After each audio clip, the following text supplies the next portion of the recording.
ফেরার কথা থাকলেও আর ফেরা হয়নি। একটা মানুষে গেল ডাক্তারটার কাছে অল্প বয়স তার দুটো ছেলে মেয়ে আছে। উনি কিন্তু ৩ মাস আগে আপনার ছেলে একটা মেয়ে রেখে আইছিল।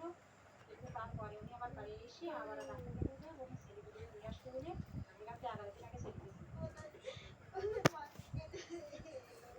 দিন আগে ছেড়ে দিয়েছে। সে চিকিৎসার জন্য ৫-৬ দিন আগে কলকাতা গিয়েছিল। হঠাৎ জানতে পারি কলকাতা শহরে একটা হোটেলে আগুন ধরছে। ওখানে ও ছিল এবং ও আটকায় যায় এবং ও মৃত্যুবরণ করে।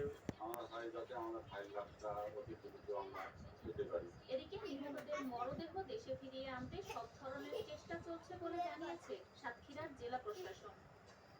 উপজেলা নির্বাহী অফিসার ইতিমধ্যে দুই পরিবারের সঙ্গে যোগাযোগ করেছে। আর কলকাতায় যে বাংলাদেশ হাই কমিশন আছে তারা লাভজনের বিষয়ে ব্যবস্থা ইতিমধ্যে গ্রহণ করছে।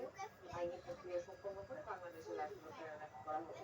উল্লেখ্য, গত মঙ্গলবার রাত আনুমানিক ২টার দিকে কলকাতার একটি হোটেলে অগ্নিকাণ্ডের ঘটনা ঘটে। এই ঘটনায় সাতক্ষীরার ২ জন সহ মোট ৭ জন বাংলাদেশির মৃত্যু হয়।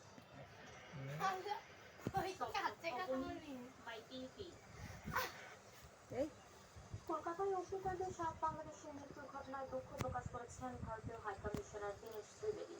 সকালে সচিবালয়ে স্বাস্থ্যমন্ত্রী সরকার মোহাম্মদ শাফকাত হোসেনের সঙ্গে সাক্ষাৎ শেষে তিনি সাংবাদিকদের এই কথা জানান। ভারতীয় হাইকমিশনার বলেন, ভুক্তভোগী পরিবারগুলোর জন্য যা যা প্রয়োজনীয় তা নিশ্চিত করা হবে। এ সময় স্বাস্থ্যমন্ত্রী সরকার মোহাম্মদ শাফকাত হোসেন জানান, প্রধানমন্ত্রী তারেক রহমানকে ভারত সফরের আমন্ত্রণ জানিয়েছেন ভারতীয় হাইকমিশনার। এছাড়া বাংলাদেশে এসে তার ভালো লাগছে বলেও জানান স্বাস্থ্যমন্ত্রী। ওখানে যা যা করা আছে আমরা নিশ্চয়ই করবো, কিন্তু খুবই দুঃখের কথা বাংলাদেশে এসে তার ভালো লাগতেছে। এটাই তার দেশ। ওনারা আমাদের